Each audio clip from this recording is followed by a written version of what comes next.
Welcome back to the Glow Up Girl podcast. I'm Kyra. Thanks everyone for joining. All right. Well, I am really excited to welcome Marnie into the podcast. Welcome. Hi, thanks. Great to be here. Awesome. Well, why don't you get started by telling everyone out there listening and watching who you are and what you do? I am one of those people who refuse to niche down into one specific thing. I'm one of those people who just does like all kinds of stuff. And that's actually who I work with, is women who wear multiple hats. So I am the author of 14 books. I am an international speaker.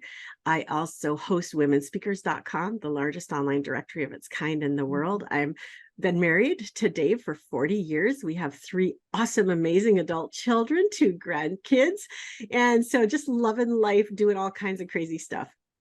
Awesome. Well, happy anniversary. Thank you.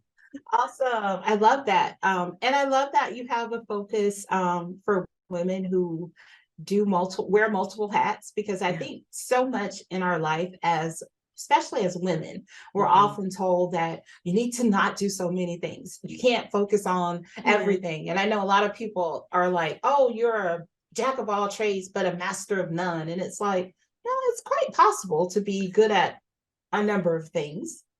So I really appreciate that. Yeah, it really is. And I encourage gals, you may be someone who just has one specialty that you're going to focus on. And there are gals that do that, so many, but there's a lot of us who that's really not what we were created to do, what we were built to do. And if we try to do that, we'll just drive ourselves nuts. Yeah, I know. Because every time I've like told myself, especially as being like a working entrepreneur, like a lot of times I will tell myself, just because you felt like in the past, like, oh, I need to just focus on this one thing. I need to just focus on my job. Maybe I'm not supposed to be, but then there's like this calling on the inside always that is just like, no, like I gave you this purpose, I gave you this vision, so you've got to go with it. And so, yeah, I appreciate that you do focus there and that you encourage women to do that, because I like to encourage people to follow the dreams. All right, so let's dive into our topic today. So I love this topic of, obviously here at Glow Up Girl, we like to help women glow up. We like to see women elevate and continue to grow into the best versions of themselves.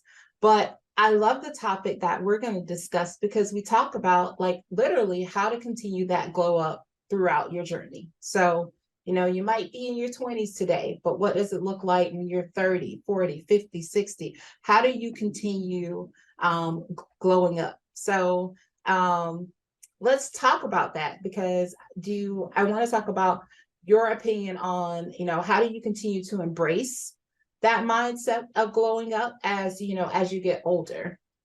I love it. It's so funny to me to think of being the older woman here, because I always think of myself as quite young. So it's great. I love this topic, and I'm glad. I've never spoken on it actually before. So thank you, Kyra, for inviting me to think through these questions today and to go forward. And yeah, I'm super excited to talk about. I'm going to turn 62 here in just a couple of weeks, and so to be in my 60s and to be super active.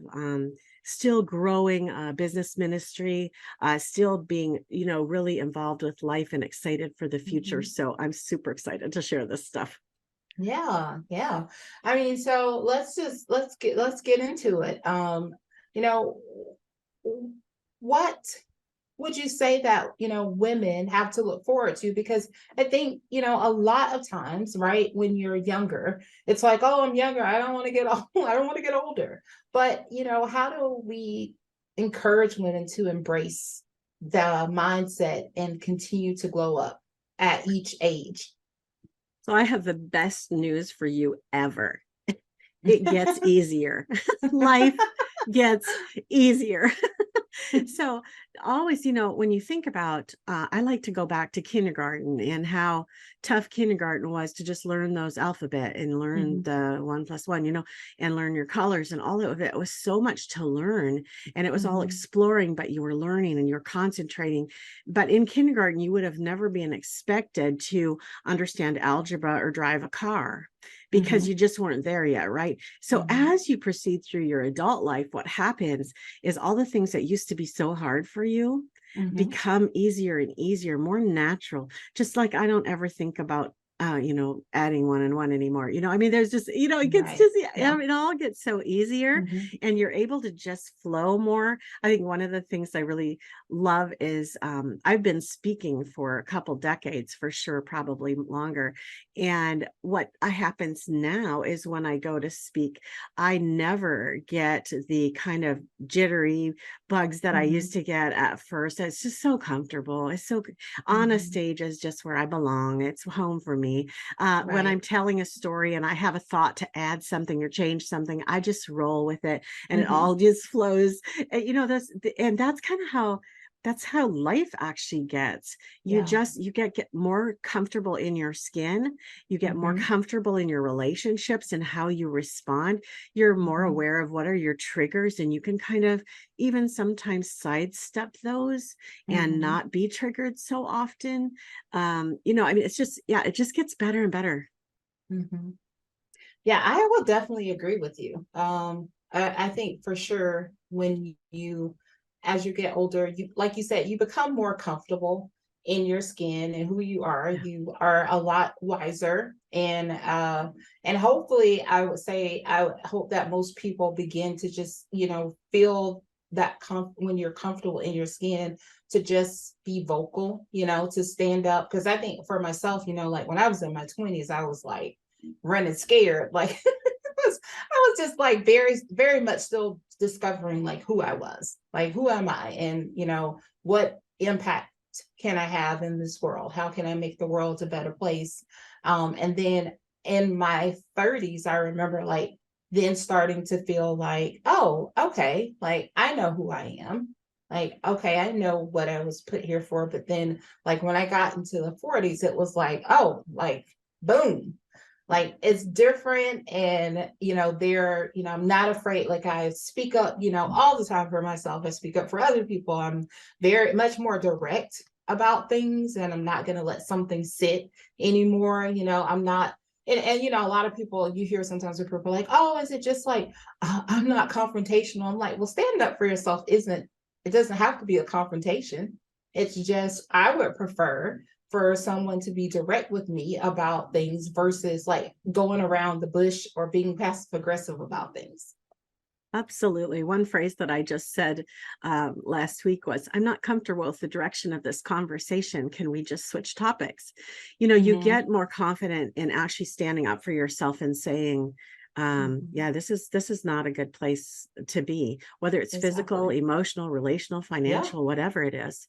Yeah. And that really does increase the joy in life, is to be able to Mm-hmm. actually better manage the Mm-hmm. situations that you're Yeah. in, not to be controlling, but to just recognize, no, I actually have a voice here. I actually can stand up. Right, exactly. And I think now more so than probably like a while ago, we have more tools and more resources, more people and examples in places that can help you to, just take baby steps. Because I know it's not like easy for everyone to like say, like you said, we're in a conversation and you're, "Hey, I'm gonna stop you. I'm not comfortable with where this is going." Whereas some people would just like sort of sit in it Yeah. and become stressed, become very overwhelmed by like a topic or something. So I definitely agree with you, and I think like you can just take baby steps. For anyone out there listening or watching, if it's not the thing that you like, I'm not ready to say that in a meeting just yet, but maybe find something small where you can have a voice and you can say something, or stand up for yourself. Or even if, say, if it's a work related issue, you're in a meeting, something was said, you weren't comfortable. If you weren't comfortable saying something in the meeting, perhaps maybe you could speak to someone like in a leader or your manager after the meeting. But it's important to just find those small ways to like, do things. I love that you brought up the baby step thing because that's actually, back to kindergarten again. It's actually very incremental. Our learning, our growth, our Mhm, progression. Sometimes mhm. it's a, quantum leap. I love those, but more often it's just a Yeah. step or a couple steps at a time. And if I would go back and look at how I would have handled that before, originally I would have actually just sat there and gone Mhm, on with it. Right. Okay. And then mhm. at some point I would have pretended I got a phone call or something. To try to break it Uh-huh. Yeah. or point at something in the corner. Hey, I didn't even ever notice that lamp over there, Yeah. try to do it, and it's just, it's that confidence to just step Mhm, into a more clearly authentic self where mhm. you are actually honoring who you are. Yes. And in that situation that I was sharing, that conversation was going in a direction that wasn't healthy for any of us. And so Mhm. it wasn't just me protecting myself, it was me actually saying, this isn't a good direction for a Right. conversation to go. Yeah. Yeah, and let's just change it. And we just changed the topic and moved on, so it's Yeah. so beautiful. Yeah, I love that too because I mean there is a mutual respect, I Mhm. believe, in those types of conversations in those moments because sometimes like and providing and giving grace to the other person because maybe they didn't know that that was a triggering topic for you, but by you being able to say that to them, then they note that and go, oh, okay, I got it, like that's not a path we want to go down. And I feel like it's just a lot about, not only giving that person grace, but giving yourself grace and Absolutely. just knowing that I feel like when you come from a place that's pure and a place that is, from love and it's not meant for ill will, it's easy to see that. It's very easy to see that. And I Right. think that things can go a lot smoother, when people when people come from those places. And on the other side, when you know that it's not meant for good, you're pretty good at, I mean, I'm pretty good at a gift of mine is discernment. So I'm pretty good at discerning, like, no, thank you. Right. Right. Yeah. And we can change directions and stuff very graciously, Mhm. without being rude or insensitive to the other people. Is But yeah. it does get easier. Yes. Yes, it does. I second that because it does get a lot easier. And like you mentioned, the baby steps, like it's taking those small steps, doing just this little one thing that you didn't do the last time. And exactly like you said, the me in my 20s would have just sat there too, and I would have just been on the inside. Well, the me in my 20s, I would have sat there, but I would have checked out. Like they would have been Mhm. talking, but I wasn't gonna be listening. My mind was gonna already be gone, which Mm. honestly, that's unfair to the person that you're communicating. That's not good communication skills and it's unfair to them. So the growth, y'all see the growth in me allows for me now to just, speak up. And then as the conversation moves forward, then we have this amazing opportunity to go into something that is healthy, that is, nurturing to all of us, instead of like what you said, checking out. Yeah, it's just so fun. Yeah. All right. So I know that you said things pleasantly are come easier as you get a little bit older or as we mature. I like to say evolve and grow. Um, what about for you? Can you give some examples of like other examples of say from your 50s to now your 60s? What's changed? Yeah, so not quite 50s, but the first book I wrote was in 1996. That book took me 2 years to write, 2 years to find a publisher and get it Hmm. published. And it was really a big deal. It was very all consuming Hmm. and just a huge thing. It was called Kitchen Shortcuts. It's still out there today, been revised and republished many times. So if you want kitchen shortcuts, grab that book. But the one I wrote last year took less than 3 months, was published and is doing well in 2023 now. It's called Spiritual Growth. So, topic change, hey, because the first one was kitchen shortcuts. And now we're talking Uh-huh. spiritual growth. So huge topic change. But this one is a fun book on how to, in the privacy of a journal, just with you and your own heart, Mhm. explore what you're really looking for in a spiritual journey, in a spiritual guide. in a spiritual group, and nobody's telling you Mhm. what to think. It's just like it's a workbook to go through. It's really cool. The difference in those experiences between 20 years from the first one to the last one here, the 14th one that I wrote, amazing difference in how confident I was going into it, how the Mhm. journey went itself, the strategies and support systems that were in place, the launch parties, all, everything was different about it from the first one.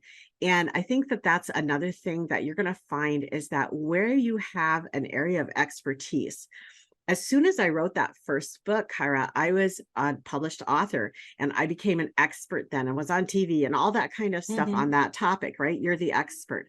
But what I can tell you for sure is however level of expertise you have there in your 20s, 30s, 40s, or even 50s, as you continue to develop that area of expertise, you will get incredibly better at it, faster at Mhm. it, more comfortable, even to the point where now where I train writers. So, you go from, the competence, you go from that all the way Mhm. up to now you're leading others and you're training and you're Mhm. sharing at the mentor level. And I feel like that's happened for me in the writing, definitely in the speaking. The Mhm. first, few years where I was speaking, I had notes very clear. I would criticize myself heavily after every event. All of that, and now one trip that I took just right before COVID, I circumnavigated the whole globe all by myself, spoke 26 times in at 6 conferences plus other places in 4 countries, and just went and just did it. I just did it. Mhm. And the difference in, again, the difference from where I started kind of whispering my messages with intimidation to now where I just stand up Mhm. boldly and just share, and I'm so confident, and it's so powerful for people. And of course then with womenspeakers.com have gone on to train and to connect speakers with planners by the Mhm. thousands. So all of these things, as you go forward, as long as you continue to invest in yourself, to invest in your skill sets, to Mhm. invest in the gifts that you've been given, and to develop those, it's going to surprise you actually. Like if you would have told me when I was in my 30s that I was going to be a mentor to millions, I would just have said, I don't even understand what that means. Mhm. And Mhm. now to be actually living it out and to be experiencing this in such a gentle, peaceful way every day. I mean, I just get up Mhm. and I'm like talking to God and just going, what do you want me to do today? And of course, there's things on the schedule, like our meeting today was on the schedule, but there's open spaces that I have just Mhm. scheduled for projects or whatever. And I just talk with God about it and we do the day. And it's so peaceful and it's so beautiful and exciting. And so, yeah, just whatever it is that is in your heart, on your radar, missions that are calling your name, just go for it, Mhm. invest yourself into them, and you will find later that you look back and go, wow, I can't even believe I'm here. Mhm. Mhm. I love that. I love that. And I think something you said about, when you first started, how you would, be very critical of yourself. And I think that's something obviously, I mean, it's definitely okay to like reflect and Absolutely. be better. It's But how I you get think better, right? exactly. But I think a lot of times, to your point, a lot of times, especially with women, is that like every single thing. Oh, I should have said I did. I da da da da da da. And I love that when you started to, when you put yourself out there more, you start to do more of it, then you see less of those things. Yeah. Because like I can remember when I started this podcast in 2020, I was like cringe like every time, like for the first season was like, oh God, wait, no, is that what I sound like? Oh God. I know, And right, right. I, but at the same time, I mean, continuing to do it, has helped Right, me to become better at it and better, right. better with my delivery, better with my prep, better, better interviewer. And so I don't spend time anymore sitting in the like, oh, well, oh, that didn't sound good. Because number one is that I'm just like, you know what? I'm just being me. Like I show up for this podcast as Kyra and the only Kyra that I know how to be. So it's like it's Mhm. gonna work for some, might not work for others, but I'm not gonna apologize. I'm just gonna be unapologetically like who I am. And now I don't beat myself over those things, but I figure out ways, and I try to figure out ways to enhance like the work that I do to bring to other people. Yeah, so I've hosted my own radio show since 2009. Hmm. And what I have seen through the years, and even women speakers since 2002, what I've seen through the years is a lot of people put their toe into something, Hmm. realize either it's just not for me, or I Hmm. think a lot of times I'm just really uncomfortable with this. It was for Hmm. them, but they didn't hang with it long enough to get Right. past Hmm. the part at the beginning. And like you said, there can be a point when it's the criticisms that we make are not helpful, right? They're Hmm. just intimidation.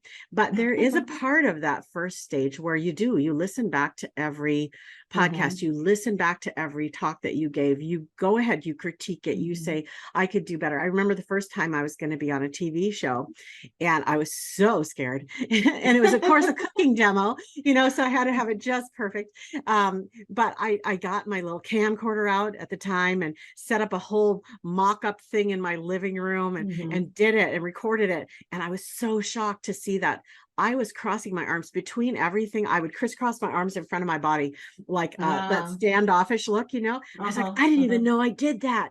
So there are things you're going to really get help from. And Right. this is why it's like this. It's set up incrementally. When you're learning to drive a car, you don't just go out on a major freeway, a Hmm. major highway into big traffic. You don't. You Yeah. start on back roads, and you start little, and Yeah. you're uncomfortable and you're Yeah. looking all over. But after a while, you're just driving almost semi-consciously. You're doing most of the hard Exactly. work semi-consciously. So Yeah. and that's how it is with all of your stuff. So if you touched your toe to something in the past and backed out because it felt too uncomfortable, revisit that. If it's Hmm. still in your heart, just know that everybody starts there. Hmm. Everybody starts there. Yes. Yeah, for sure. And I love the driving example because yes, or you may have even started in the parking lot because I Parking remember lots, exactly. Right, I exactly. remember starting in the parking lot. Yeah, And you know what? And even once I got my driver's license and had a car, I mean, I still made a lot of mistakes. I mean, and I absolutely. always said I just had a flashback to when I was like in high school and I just got in my car and was driving and I was taking my friends who were going to the mall and I like was seconds away from like having running into someone basically and but stopped and was like, oh my God, I don't want to drive anymore. I don't want to drive anymore. That's what I thought to myself. Right. Right. But I mean, it was just a moment, right? It was a moment, it was a Hmm. mistake. I wasn't, I knew then like if I'm gonna drive, then I've got to pay, like I have to be like paying attention, Right. my attention to detail, like I have to be there. And so, yeah, it's just like you said, you could have just, you could walk away and say, I'm never going to drive again. And, but of course, we don't want to do that. I mean, even like during the pandemic, I mean, I didn't drive, I was home a lot. I didn't drive a lot. And I remember like the first time I got back in my car, I was like, do I know how to drive? Like, do I even remember how to do this? But, it comes back to you Yeah. pretty, pretty Yeah. naturally. Oh my gosh, I love that. I love that, I love the encouragement for people to to stick with something. I know we do live in a time where it feels like people want instant gratification. Like, I want this. I want to see. I'm going to start this business today, and I want it to make me millions of dollars by the end of the year. I want to quit my job. I want to do all those things. And any good thing takes time to develop. And I'm only saying this to you all, as you know, I'm speaking just from, all my own experiences. Now, I wasn't saying like, I want my business, it's going to make $1 million in the first 6 months.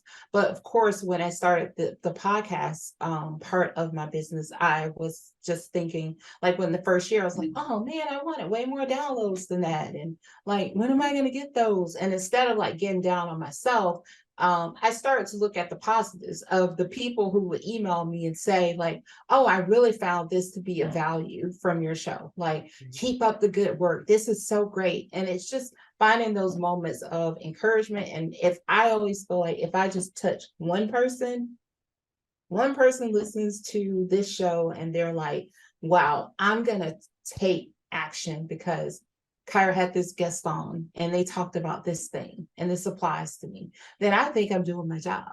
Yeah. Can I just follow up on that for a Yeah. second?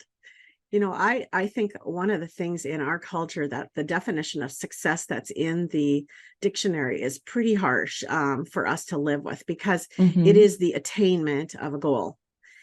And the problem with that, and I've known some Olympians, and the problem with that is that as you are going toward the goal, you are not a success. You get the gold medal, you are a Mm-hmm. success. You get off that platform, you have to start defending. Mm-hmm. So that's really no way to live. Yeah. And the people who are the most successful in life maybe don't have the most money. They maybe don't have a gold medal. They maybe don't Exactly. have whatever, but they do have peace, and they walk through life excited because they're on the journey toward what's in their heart to do. And I like to use the story. Everybody knows Jesus and his mother Mary, right? Okay, so I like Mm-hmm. to use the story about Mary in the Bible, where the angel comes to her and he says, most blessed are you among all women, and you're going to bear Jesus, and he's going to be the king and the redeemer and all that. And nowhere in that little message to her did he mention there was going to be a cross. Mm-hmm.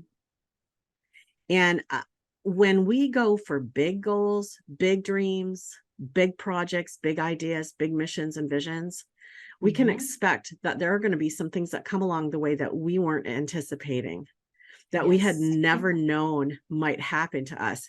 And most of us, just like what you were talking about, most of us really struggle with, this isn't the way I thought this was going to look. It isn't the way I thought it was going to feel. I thought it'd go faster. I thought people would really appreciate it more. I thought more people would benefit like that. But I am right there with you, Kara, that it has to be for the one. You do it for the one person. Mm-hmm. And what happens with that is, now I remember when my first book came out, one of the first interviews I was on, the interviewer said to me, so what would it take for this book to be a success from your perspective? And I said, Mm-hmm. oh, wow. If from my perspective, it already is a success because I did my whole part here. I had all Mm-hmm. that information in my mind. I took all that time to write it. I found a publisher, got published, and now we're sharing it with people. And I said that was my part. Now it just goes and does whatever it does in the world. And it is a success because I did my part. And I Mm-hmm. think that when we come back to just our part, not what we maybe hoped or dreamt, maybe Mm-hmm. Mary thought at some point she'd sit next to her king's son on earth in a palace, and that never happened. I don't know what she Yeah. thought, but the reality is, whatever we thought, this big dream we had at the beginning, whatever we thought, it's not going to look that way. But I'm just going to tell you Mm-hmm. that as you embrace the uniqueness of who you are and your journey, the journey you're on, and just give it your all, it will actually be better than what you anticipated. Mm-hmm. Yeah. Yeah, I definitely agree with that. I love that. I love that because I think people need to hear that. And I know anybody who listens to the show regularly knows that I talk a lot about, embracing your unique strengths Yes. because there's only one you. Like, I feel like, I was made, God made Kyra, this person, these strengths, these traits, gave me these gifts, and they're only mine. There's nobody else out there. There's not a carbon copy. There's nobody like me.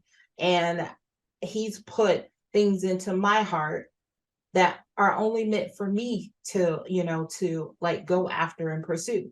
And so it's just really important to not let other people, tell you who you're supposed to be, how you're supposed to show up, and for you to like walk in your own strengths. Like, that's just so important. I mean, I just recently did a talk at work where I talked about, this, and someone once, one of the questions they asked, no, it was like about from a leadership perspective, they were like, oh, what's the one thing, what's one risk that you took in your career? And I was like, well, it's actually two. I'll tell you. I was like, one is like not letting people put me into a box.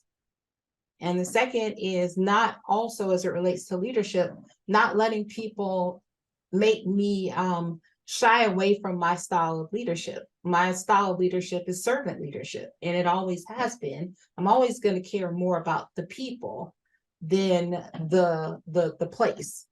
And for me, it's like, for me, I always tell my teams this, anybody who's ever worked for me, I'm like, look, we can do this here together. We can help you get to your dream or goal here. But if you said to me, actually, I'm working here. I like what I'm doing, but I want to go and write books. I want to be an author. Then I'm going to help you figure out how to go and write books and be an author, because no one should be limited by the situation. We should all have dreams. We should all have dreams that are bigger than where we are currently, and they should scare you. And you just need people. We just need connectors and people put in our path to help us achieve that. And so I never try to hold anybody back. I'm like, I wouldn't be doing my job. I wouldn't be a good person if I just wanted to hold my team down and say, no, you have to work here with me. No, I want you to grow. I want you to do what makes you happy.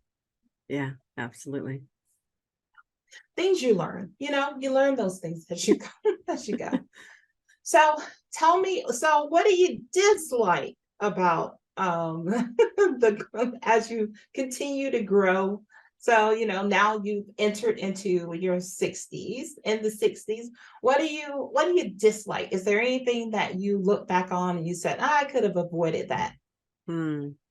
Not so much for me. I think I remember the first time I got out of a car. I was in my early mid 30s, and we had been driving for a long time, and I got out of my car and I felt my body, and it kind of was like not wanting to stand up after it sat that long. And I remember thinking, oh, this is what it's going to feel like to get old, because I'd never felt that way before, right? Yeah. It's when you're young, you just don't notice those things. So anyway, that I think is the thing for me. There's just some bodily things that just change as you get older. Yeah. And there's really, you definitely, I'm on the elliptical most every morning, doing some stretches also, but, trying to eat right, all those kind of things. But basically, the only thing that really I dislike about this is just that my body is actually aging. And I remember at 50, specifically at 50, thinking, wow, I've got a lot longer in this body, yeah, because I think until you're like in your 50s, 60s, I don't know if you really notice your body too much unless there's things going wrong. But as you age, your body does shift into, especially with menopause, your body does shift into a different gear kind of. And so I'm really loving it. But also I just have to tell you that I'm one of the most healthy 61-year-olds I know. My doctor tells me that all the time, Marnie, you have really a great body, and it's really treating you well. And so I know a lot of you that are listening are younger and are like, wow, I'm just already dealing with a lot of physical struggles. And I just empathize with you. But just as you get older, the body does tend to shift into an more slow pace, and not, I'm still just going crazy. But at the same time, when I look back at what I used to do, yeah, not that crazy. It has slowed down some. Hey, I actually really appreciate you saying that, because I think when you are younger, and especially in your 20s, you don't think about that. And you do things with your body that, like, even now, I'm in my 40s, and my body doesn't always get up as fast as I'm getting up sometimes. Like, I'm like, but wait, I work out. I work out. Yeah. I lift. I walk every day. And you mean you're not getting up? You're not getting up with me. So, I think that's really an important message, is just to begin to nurture and love on the body you have, like, when you're younger, and to think about how do I, because it's with you forever, and you have to start thinking about how can I take care of it today so that it'll take care of me in the future. Right. Right. And I think the avoidance of abuse of the body, and that's something that I did well when I was younger. I just never did abuse my body when I was younger. And so I really think that does help too. Mhm. So just a word of encouragement for those of you who are kind of in a cycle and it's not healthy. It's a good time. Today is a good time to start working toward making a change there, because like you said, Exactly. and I did think at 50, even without that, I did think at 50, wow, I got a lot longer in this body. I got yeah. Exactly. I like it. All right. So let's move into three things with Marnie. So ask you a series of questions.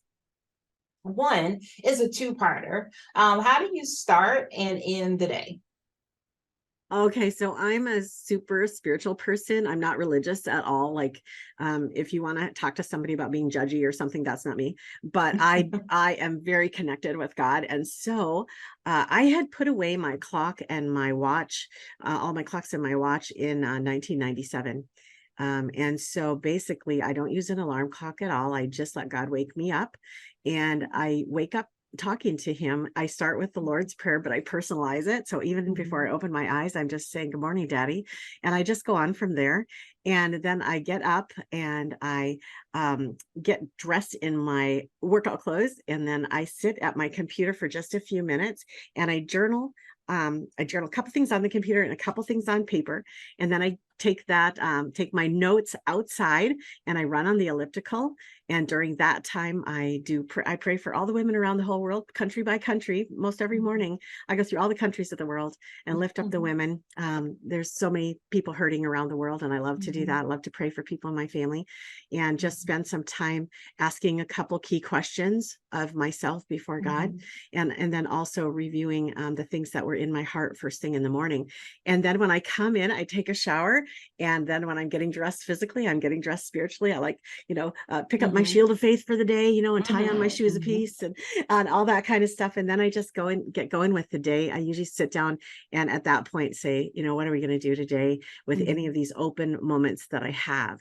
And so mhm, I'm oftentimes just booked back to back, but a lot of times there's a set in there, a 2 hour chunk or a 4 hour chunk sometimes for a project. And there's so many things I could do every day. And I don't know what I'm going to get to do until I get to the day, unless mhm. there's a deadline. So that's how I start the day. And then at the end of the day, oh, I want to do middle too, just because Okay. I keep a little timer next to my desk, and I set it for 20 Mhm, minutes when I'm not on interviews or on shows like this or in conferences or things.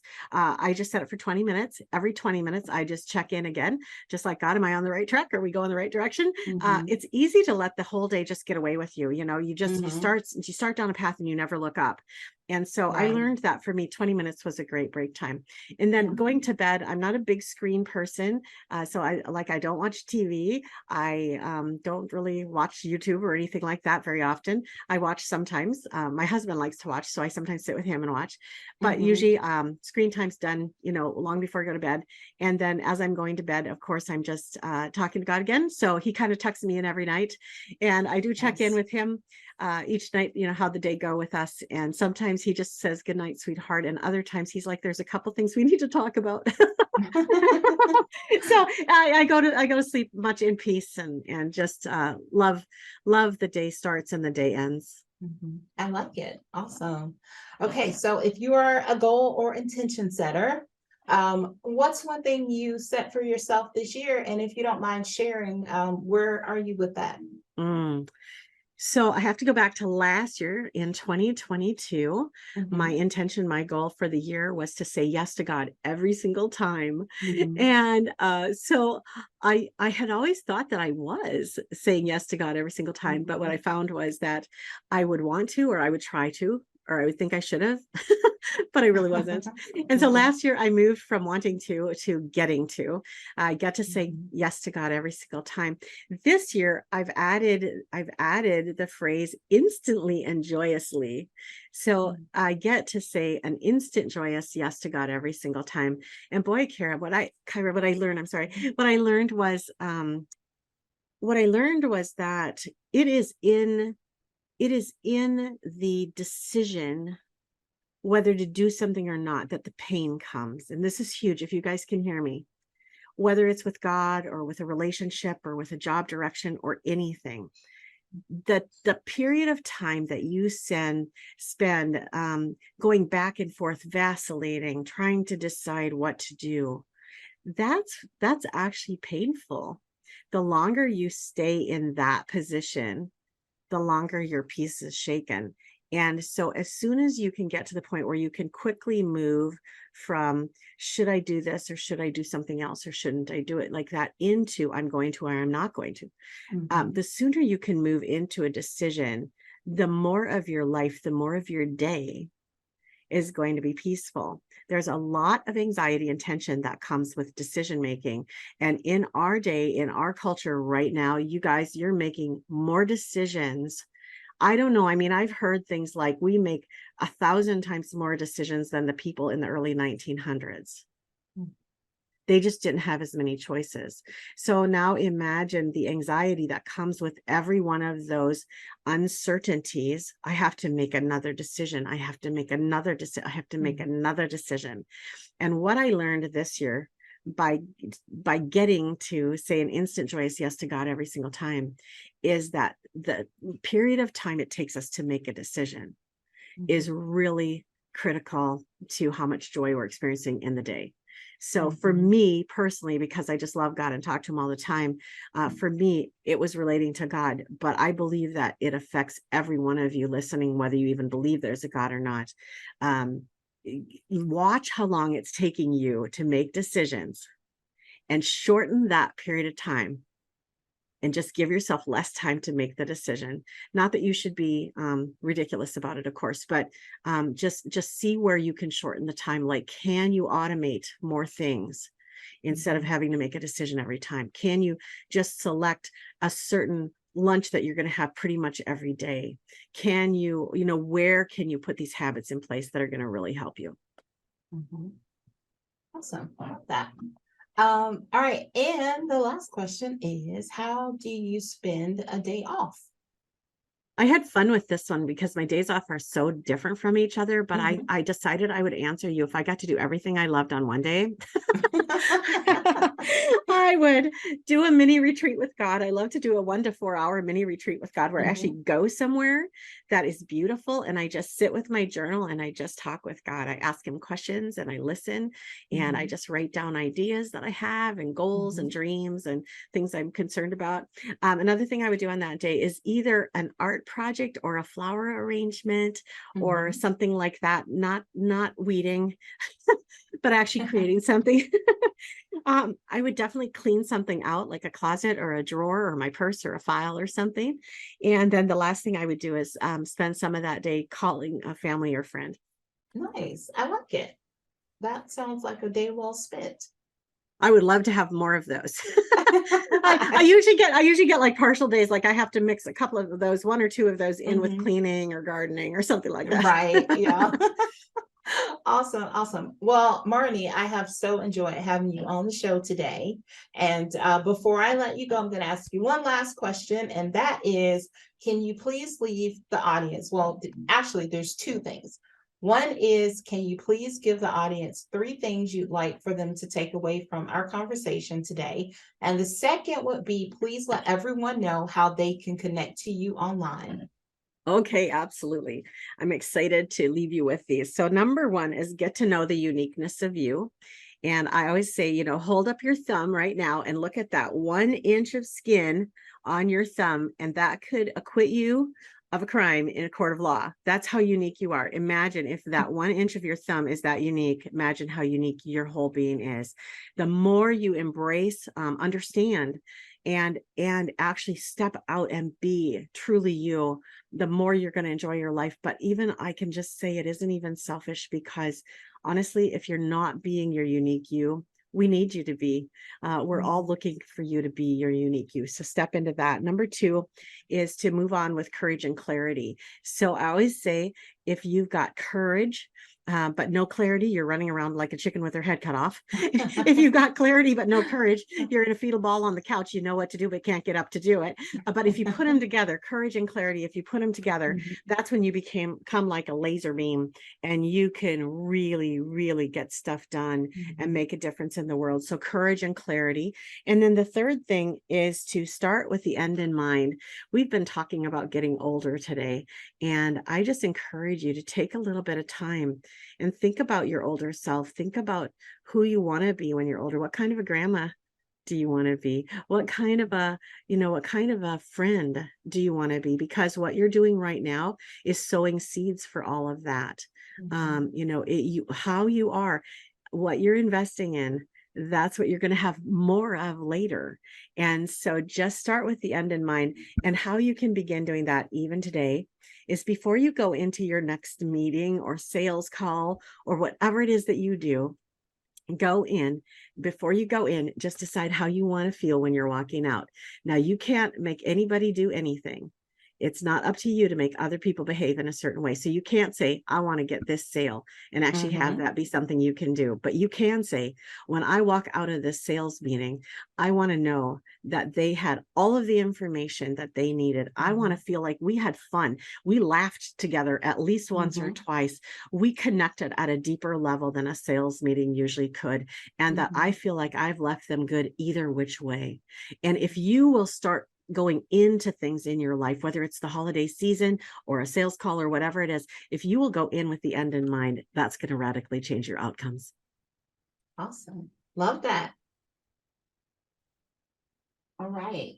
Oh, okay. I didn't know if you froze. Okay, so awesome. I love that. Thank you so much, so much. Lastly, tell everybody how they can connect to you. All right. I'm so easy because it's just my name. I have this really unique name, Marnie. And if you go to marnie.com, you're just going to find everything I do. I host 9 summits virtually a year. I'd love to have you guys come and join us at some of those, whichever ones work for you. Like we got a speaker one coming up, and then we got a family and holiday ones, which all of you could join in for, and just understand some strategies to getting more out of your relationships and your Mhm. holiday season. Awesome. And we'll also put the link to Marnie's site in the show notes. So it'll be easy for you to grab. All right. Well, Marnie, thank you so much for coming. I really enjoyed our chat today. And you can always come back to see us here at Glow Up Girl in the future. Thanks, Kyra. Loved being here. God bless y'all. Thank you. Well, stay tuned, everyone. I'll be right back.